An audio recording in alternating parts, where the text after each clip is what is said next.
Everyone, welcome back to my YouTube channel. आज हम लोग बात करने वाले हैं ऑक्सीजन एडमिनिस्ट्रेशन, जो कि टॉपिक है फंडामेंटल ऑफ नर्सिंग का।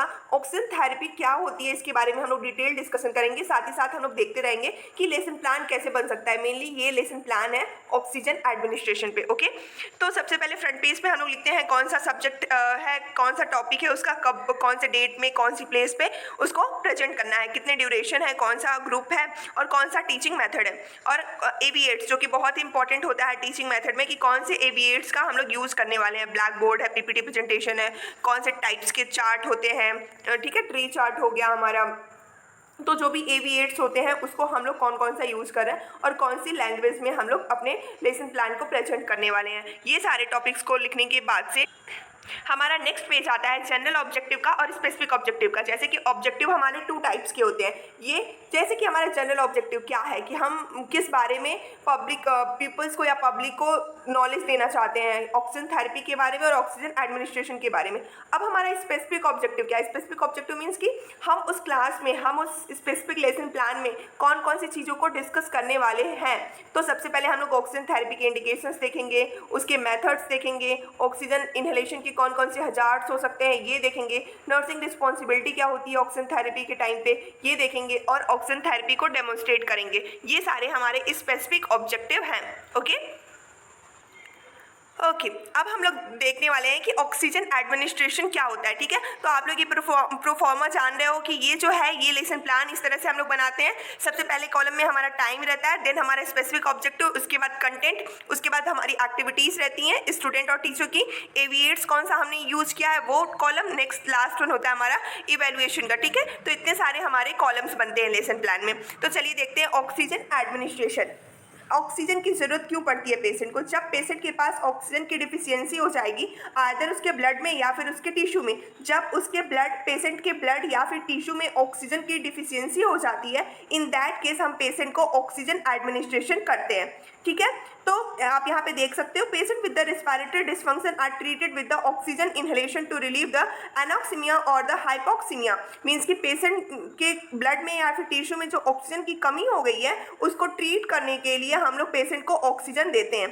ठीक है, तो नॉर्मल जो आर्टेरियल ब्लड प्रेशर होता है, जो आर्टरी में ऑक्सीजन का अमाउंट होता है वो 80 to 100 mmHg होता है। लेकिन तो जब ये 60 डाउन हो जाता है, मोर देन 60, तो ये इरिवर्सिबल हो जाता है कि पेशेंट की फिजियोलॉजिकल कंडीशन अब रिवर्स बैक नहीं हो सकती है।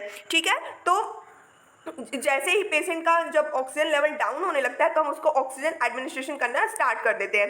ठीक है, तो नेक्स्ट हमारा टॉपिक आता है इंडिकेशन, किस किस कंडीशन में हम पेशेंट को ऑक्सीजन एडमिनिस्टर करते हैं। तो सबसे पहला है हमारा साइनोसिस। साइनोसिस क्या होता है? जब स्किन का कलर जो होता है वो ब्लूइश हो जाता है, नेल बेड्स का, म्यूकस मेम्ब्रेन का, जिसकी वजह से हम लोग पता लगा पाते हैं कि पेशेंट को ऑक्सीजन की कमी हो गई है। जब ऑक्सीजन कम मिलता है टिश्यूज में, आर्टरी में, तो जो कलर है उसका रेड से वो ब्लू हो जाता है। नेक्स्ट है ब्रीथलेसनेस और द लेबर्ड ब्रीदिंग। जब ब्रीथलेसनेस होती है, जैसे कि एम्फाइसीमा में होती है, या पेशेंट को थ्रोम्बोसिस हो गया है तो, या कोई कार्डियक प्रॉब्लम है तो उसको सांस लेने में दिक्कत होती है, तब वहाँ पे हम लोग ऑक्सीजन एडमिनिस्ट्रेशन कर सकते हैं। नेक्स्ट है एनीमिया। एनीमिया में क्यों होगा?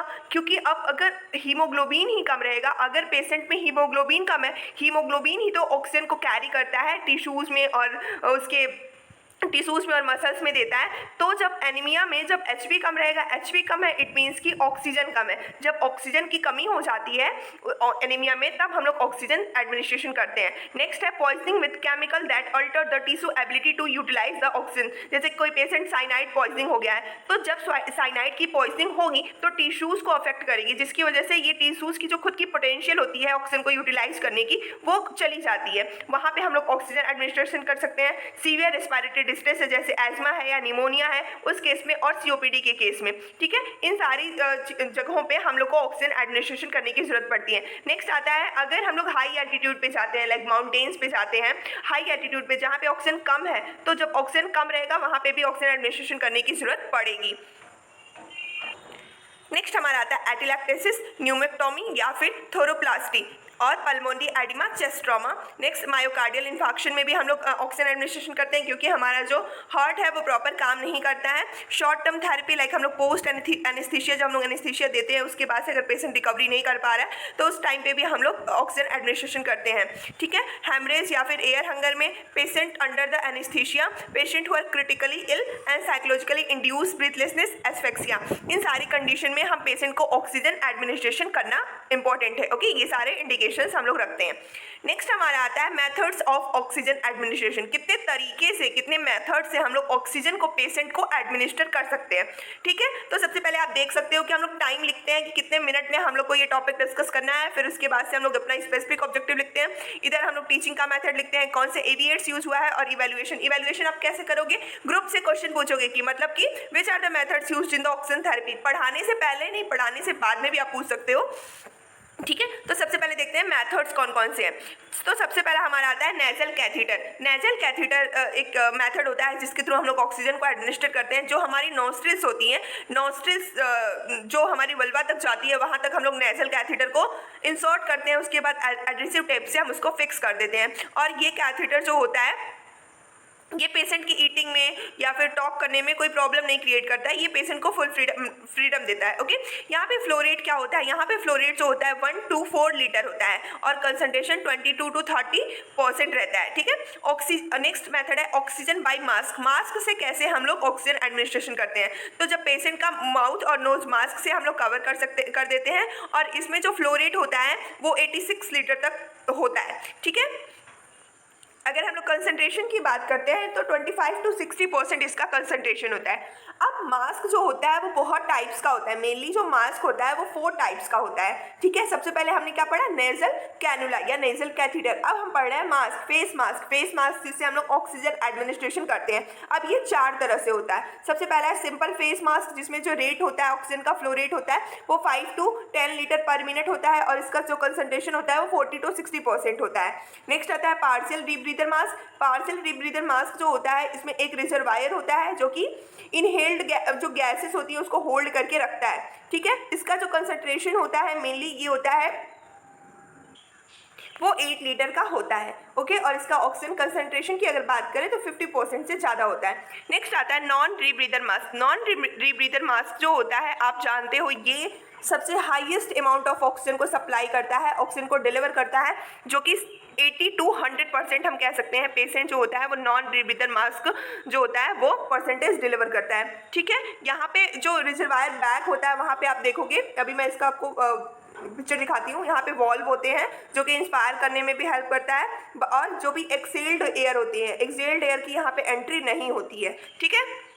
नेक्स्ट आता है वेंचुरी मास्क। वेंचुरी मास्क जो होता है मेनली हम लोग सीओपीडी पेशेंट को देते हैं जिनके पास जो और मेनली मतलब सीओपीडी पेशेंट या फिर हम कह सकते हैं जिनको क्रोनिक लंग्स डिजीज होती है जहाँ पे ऑक्सीजन कार्बन डाइऑक्साइड का रिटेंशन होता है, वहाँ पे मेनली हम लोग वेंचुरी मास्क का यूज़ करते हैं। वेंचुरी मास्क जो होता है वो स्पेसिफिक कंसंट्रेशन में स्पेसिफिक ऑक्सीजन अमाउंट जो होता है वो देता है। जैसे कि इसकी कलर कोडिंग होती है वेंचुरी मास्क की, मेनली ब्लू कलर का होता है, वाइट कलर का होता है और आप देख सकते हो कि ब्लू, वाइट, ऑरेंज, येलो और रेड और ग्रीन, ये सारे कलर्स में हमारा वेंचुरी मास्क होता है। जो ब्लू कलर होता है वो 2 लीटर पर मिनट देता है, जो हमारा वाइट कलर होता है वो 4 लीटर पर मिनट देता है, जो हमारा ऑरेंज कलर होता है वो 6 लीटर पर मिनट देता है, जो हमारा येलो कलर होता है वो हमारा 8 लीटर पर मिनट देता है, जो रेड कलर होता है वो 10 लीटर पर मिनट देता है और जो ग्रीन कलर होता है वो 15 लीटर पर मिनट देता है। तो ऐसे आप दो के डिफरेंस में याद कर सकते हो, ठीक है। ऐसे ही इसका परसेंटेज है, परसेंटेज भी डिफरेंस में ऐसे दो के डिफरेंस में है, इसको आप इजीली याद कर सकते हो। मेनली जो सीओपीडी होता है, सीओपीडी के पेशेंट में हम लोग रेड कलर का वेंचुरी मास्क यूज करते हैं। नेक्स्ट आता है हमारा ऑक्सीजन टेंट।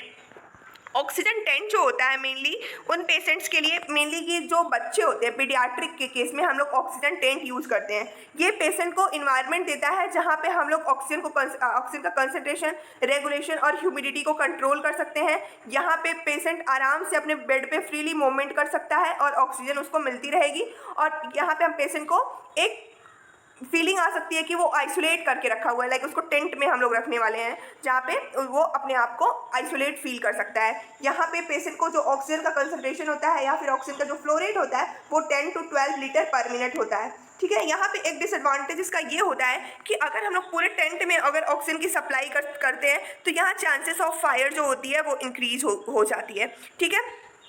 नेक्स्ट आता है केयर ऑफ ऑक्सीजन सिलेंडर। हम लोग ऑक्सीजन सिलेंडर की केयर कैसे करते हैं? सबसे पहले हम लोग कलर जान लेते हैं कि ऑक्सीजन सिलेंडर का कलर क्या होता है। तो उसका जो टॉप हेड होता है वो वाइट कलर का होता है और जो बॉटम होता है वो ब्लैक कलर का होता है। ये जो होता है सिलेंडर, ये मेटल का होता है और ये मतलब गिरता है तो भी टूटता नहीं है, but still we have to prevent from the breaking और द फॉलिंग। ठीक है। तो सबसे पहले ऑक्सीजन सिलेंडर को हम लोग पेशेंट के बेड के हेड पे रखेंगे और हम लोग सारे सोर्स ऑफ फायर से सिलेंडर को दूर रखना है। ऑक्सीजन सिलेंडर को कूल टेम्परेचर में रखना है। अगर कोई सिलेंडर एम्प्टी हो गया है तो उसको हम लोग को मार्क करना है एम्प्टी और उसको फिलिंग करने के लिए सेंड करना है। ठीक है। उसके अपैरेटस जितने भी हैं उनको एक पर्टिकुलर इंटरवल में हम लोग चेक करते रहना है ताकि देखते रहना है कि ये प्रॉपर वर्क कर रहा है कि नहीं। अगर कोई रेगुलेटर से लीकेज हो रहा है तो हम लोग लेदर सोप से इसको चेक कर सकते हैं और सोप हम लोग यूज़ कर सकते हैं ताकि वो लीकेज बंद हो जाए। ठीक है। नेक्स्ट हम लोग टॉपिक डिस्कस करने वाले हैं हजार्ड्स ऑफ ऑक्सीजन इनहेलेशन। कौन कौन से हजार्ड्स है? तो स्पेसिफिक हमारा इसमें स्पेसिफिक ऑब्जेक्टिव क्या होगा? Discuss about the hazards of the oxygen inhalation. Oxygen inhalation के कौन कौन से हजार्ड्स होते हैं? ठीक है। तो सबसे पहले हमारा इन्फेक्शन होता है। इन्फेक्शन होने के बाद कंबशन मीन्स कि फायर हो सकता है, आग लग सकती है, म्यूकस मेम्ब्रेन पेशेंट का ड्राई हो सकता है, ऑक्सीजन की टॉक्सिसिटी हो सकती है, एटिलैक्टेसिस हो सकता है, ऑक्सीजन इंड्यूस्ड एपनिया हो सकता है, रेट्रोलेंडल फाइब्रोप्लेशिया हो सकता है और एस्फेक्शिया हो सकता है। ये सारे जो कॉम्प्लिकेशंस हैं या हजार्ड्स हैं वो हो सकते हैं। नेक्स्ट टॉपिक है हमारा नर्सिंग रिस्पॉन्सिबिलिटी। नर्सिंग रिस्पॉन्सिबिलिटी क्या होती है? While giving the oxygen, while oxygen administration, what could be the nursing responsibility. तो सबसे पहले हम लोग जब भी कोई काम करने जा रहे हैं, लाइक वो सिंपल सा ही प्रोसीजर है, तब भी हम लोग पेशेंट का पहले आइडेंटिटी चेक करते हैं, उसका नाम, बेड नंबर या फिर कोई अदर आइडेंटिफिकेशन है पेशेंट के पास तो हम लोग चेक करते हैं। ठीक है। पहले उसका नाम पूछते हैं, आपका नाम क्या है, बेड नंबर, किस बेड नंबर को डॉक्टर ने ऑर्डर किया है, प्रिस्क्राइब किया है ऑक्सीजन एडमिनिस्ट्रेशन करने के लिए, उसका जेंडर क्या है। ठीक है। कभी कभी दो नाम के पेशेंट्स होते हैं तो हम उनके हस्बैंड के नेम से उनकी क्लियर करते हैं, फिर वाइफ के नेम से उनको हम लोग क्लियर करते हैं कि किस पर्टिकुलर पेशेंट को हमको ऑक्सीजन एडमिनिस्ट्रेशन करना है। नेक्स्ट है कि हम लोग को डायग्नोसिस चेक करना है, what is the need for the oxygen therapy. ठीक है। नेक्स्ट है कि हम लोग को डॉक्टर्स का ऑर्डर चेक करना है कि कितने लीटर पे हम लोग को, कितने फ्लो रेट पे हम लोग को ऑक्सीजन एडमिनिस्ट्रेशन करना है। अगर नेक्स्ट हम लोग को क्या चेक करना है कि डॉक्टर ने कोई अदर स्पेसिफिक प्रिकॉशन दिया है regarding the moment of the oxygen, moment of the patient कोई डॉक्टर ने स्पेसिफिक अगर प्रिकॉशंस दिया है तो उसको हम लोग को फॉलो करना है। फिफ्थ आता है assess the patient for any sign of the clinical analysis, like उसको साइनोसिस है, एस्फेक्सिया है, तो कोई क्लिनिकल उसके पास एनालिसिस है तो उसके लिए हम लोग को एसेस करना है। नेक्स्ट तब हम जाके पेशेंट का, हम लोग को प्रॉपर पेशेंट मिल गया तब हम लोग उसका वाइटल साइन लेंगे और उसका हम लोग एबीजी एनालिसिस करते हैं, आर्टेरियल ब्लड गैस देखते हैं। और अगर कोई पल्मोनरी डिसफंक्शन है तो उस साइन को हमको नोट करना है। पेशेंट के मेंटल स्टेटस को चेक करना है कि हमारे वो इंस्ट्रक्शन को फॉलो कर पा रहा है या नहीं कर पा रहा है।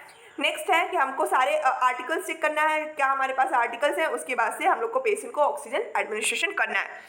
नेक्स्ट हम लोग पढ़ते हैं प्रोसीजर्स। प्रोसीजर सबसे पहले हम लोग पढ़ेंगे आर्टिकल्स, क्या क्या आर्टिकल्स होना चाहिए जब भी हम लोग को ऑक्सीजन एडमिनिस्ट्रेशन करना है। तो आर्टिकल्स में सबसे पहले हमारे पास जो भी जिसके भी थ्रू हम लोग पेशेंट को ऑक्सीजन एडमिनिस्ट्रेशन कर रहे हैं, नेजल कैनिला या फिर नेजल प्रॉन्स, नेजल कैथेटर, किसके थ्रू हम लोग ऑक्सीजन एडमिनिस्ट्रेशन कर रहे हैं वो होना चाहिए। वाटर सॉल्युबल लुब्रिकेंट जेली होनी चाहिए, एडिसिव टेप होना चाहिए हमारे पास, bowl of water, swab stick होनी चाहिए, नॉर्मल सेलाइन होना चाहिए और हम ऑक्सीजन एडमिनिस्ट्रेशन करने के लिए ऑक्सीजन सिलेंडर होना चाहिए स्टैंड के साथ, ऑक्सीजन सप्लाई होना चाहिए, फ्लोमीटर होना चाहिए, ह्यूमिडिफायर होना चाहिए, कनेक्टिंग ट्यूब होना चाहिए। ठीक है। तो चलिए देखते हैं स्टेप्स ऑफ द प्रोसीजर, कैसे हम लोग प्रोसीजर्स को फॉलो करना है, कैसे प्रोसीजर है। तो सबसे पहले हम लोग को क्या करना है, हाथ धुलने जाना है। किसी भी प्रोसीजर से पहले हम लोग क्या करते हैं, मेडिकल हैंड वॉशिंग करते हैं। तो हम लोग को मेडिकल हैंड वॉशिंग को फॉलो करना है। मेडिकल हैंड वॉशिंग करने के बाद से हम लोग को कैनुला को अटैच करना है या फिर पेशेंट को मास्क से चाहिए तो हम मास्क को अटैच करेंगे। उसके बाद से पेशेंट, अगर हम लोग कैनुला से एडमिनिस्ट्रेशन कर रहे हैं तो हम लोग कैनुला को पेशेंट के नेयर्स पे रखेंगे, मतलब नॉस्ट्रिल्स पे रखेंगे। और अगर हम लोग को मास्क से देना है ऑक्सीजन सप्लाई तो हम लोग मास्क को रखेंगे और ह्यूमिडिफिकेशन जार को देखते रहना है, पेशेंट के नेयर्स को ऑब्जर्व करते रहना है। और ऑक्सीजन देने के बाद से फ्लो रेट उसका चेक करना है। फिजिशियन के ऑर्डर्स को एवरी 8 आवरली हम लोग को देखते रहना है। और जब भी ऑक्सीजन एडमिनिस्ट्रेशन कंप्लीट हो जाए उसके बाद से पेशेंट के माउथ से ऑक्सीजन मास्क को या फिर नेजल कैनुला को उसकी नॉस्ट्रिल से हम लोग को हटा देना है। उसके बाद से हम लोग को हैंड वॉश करना है और जो भी रिपोर्ट्स है उसको लिख देना है। इसके बाद से हम लोग देखते हैं आफ्टर केयर क्या है। आफ्टर केयर हम लोग पेशेंट के साथ रहना है, पेशेंट को वार्म और कंफर्टेबल फील करवाना और उसको ऐसा इन्वायरमेंट देना है। वाइटल साइन हमको फिर से लेना है, अगर कोई सिम्टम्स आ रहा है उसको हम लोग को ऑब्जर्व करना है। Watch the patient for any deterioration symptoms like the removal of oxygen inhalation, record date and time, मतलब किस टाइम पे हमने ऑक्सीजन एडमिनिस्ट्रेशन किया है। एबीजी एनालिसिस हम फिर से करेंगे और जितने भी हमने आर्टिकल्स यूज़ किए उनको यूटिलिटी रूम में रखेंगे। नेचुरल कैथेटर को हम लोग कोल्ड वाटर के साथ क्लीन करेंगे। नेक्स्ट हम लोग सोपी वाटर के साथ क्लीन करेंगे, फिर उसके बाद हम लोग प्लेन फ्रेश वाटर के साथ क्लीन करके स्टरलाइजेशन के लिए सेंड कर देते हैं। ये सारे होते हैं after care of the patient, क्या क्या चीज़ें हम लोग को फॉलो करनी है। नेक्स्ट हमारा पॉइंट आता है बिब्लियोग्राफी। बिब्लियोग्राफी जैसे कि हर लेसन प्लान में हम लोग बिब्लियोग्राफी लिखते हैं कि कहाँ से किस बुक को रेफर करके हमने अपने कंटेंट को लिखे हैं, कौन से बुक से लिखे हैं, कौन से आर्टिकल से लिखे हैं, कौन से कहाँ से, मतलब सोर्स ऑफ हमारा क्या रहा है। ये बिब्लियोग्राफी में हम ये चीज़ें इंक्लूड करते हैं। ओके, तो ये था हमारा lesson plan on the oxygen administration, ये टॉपिक पे। अगर आपको ऐसे ही किसी और टॉपिक पे लेसन प्लान चाहिए तो कमेंट जरूर करिएगा। Thank you so much.